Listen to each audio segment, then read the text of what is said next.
Because John Canty was principal of the Central Elementary School, where the superintendent's office was moved to at the upstairs northwest corner,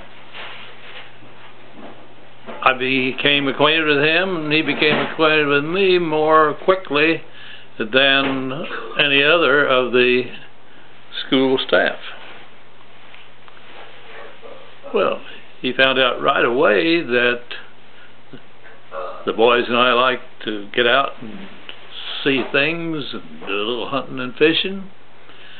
And it was not hunting season yet, it was fishing season. He took us out. And boy, were we impressed at the skills that John had as a fisherman. He tried to teach us, me particularly, to fly fish. John could look out at the stream, usually it was the Caneyas River or some tributary stream, point to a rock and say, there'll be a fish behind that rock on the downstream side.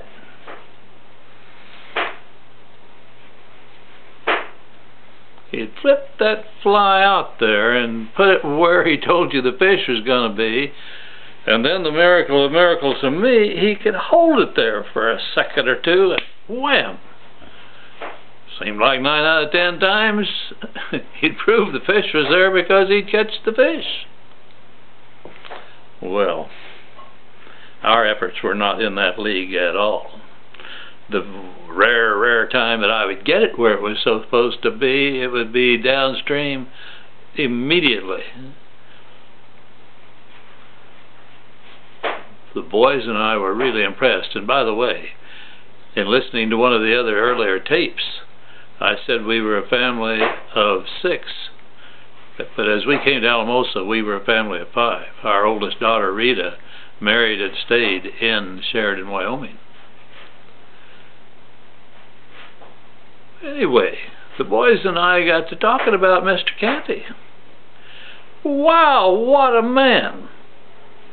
Of course, I don't know if we knew at that point, but later on I found out that this man was a Marine, and I'll bet he was one of the best in the Marines. I know I've said it before. They tried to make us paratroopers think we were the toughest of the tough. Hogwash. You read your history, you read about the battles. Yes, of course, all branches, including the paratroopers, have distinguished themselves in no uncertain terms, but those Marines, over and over, particularly as I look at the campaigns in the Asian sector of World War II, they did unbelievable things in terms of sacrificing themselves to attain victory for our side. Anyway, we got to guessing a little. Mr. Canty, gosh, you suppose he's Indian?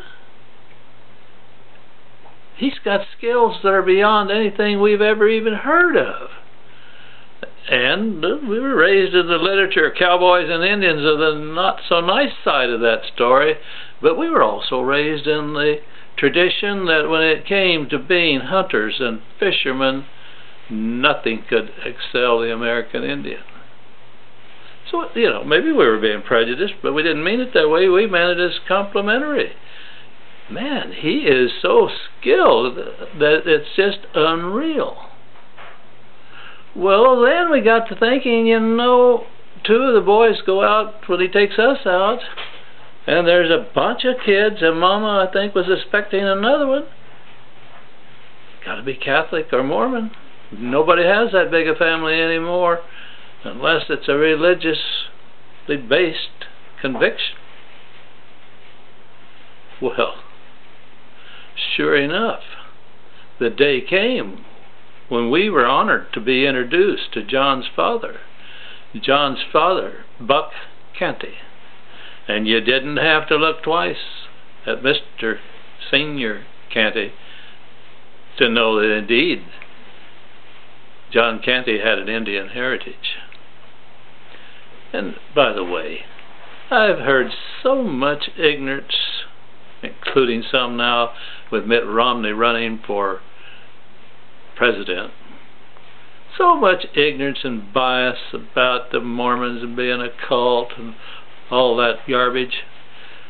Well, I guess, you know, to my departed older brother, if you're not a Southern Baptist, you're in some sort of a cult, because only us Southern Baptists have it right. Of course, the rest of us in the world, the surest way to have more than one church in a community is to have a Baptist church. They'll get mad at each other and you'll have two Baptist churches forthwith, one of them believing this and one believing that. At Springfield, Colorado, much later in our lives, we joined the new Baptist church because it was the more liberal one. A woman could teach class or hold a church office. And the original Baptist church in the community had been split when they got an ultra-conservative minister in that said you can't be a church officer if you're female. One of our very close friends,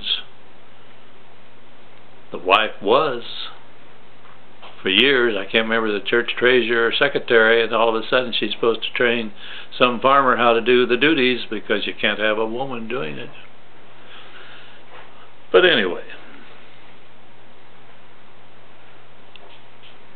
with a son, a daughter-in-law, a granddaughter that's Mormon, you of course know I'm not going to be prejudiced today against Mormons, and I don't think I ever was. And I'm offended by the article in one of the recent journals that said that you can't believe in the possibility of voting for Mitt Romney because he's following the leadership of a snake charmer and not a religious leader.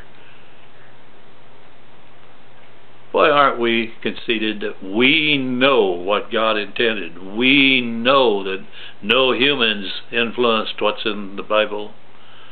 And we know that the way our church reads the Bible and interprets it, that's the only way, the right way. God must be a lot greater than we think. But anyway, sure enough, turns out that John is Mormon.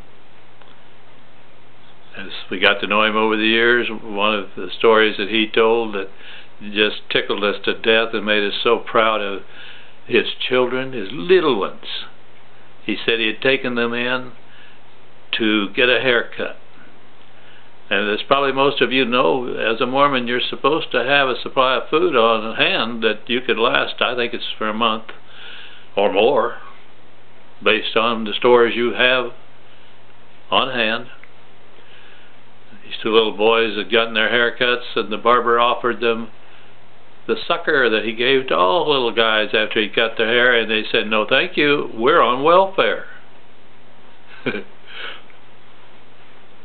course, they weren't on welfare. They had been selected by the bishop to live on their stores, because periodically you were asked to do that to see if indeed you had managed to put the right things together that you could go for that period of time without going to the store, going to the neighbors, and so on.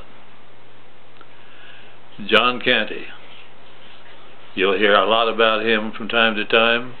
Undoubtedly one of the best, if not the best, men I ever knew. He may be the best man I've ever known. He may well be the best educator I've ever known. Certainly he's as good a friend and as good a human being as I would like to be.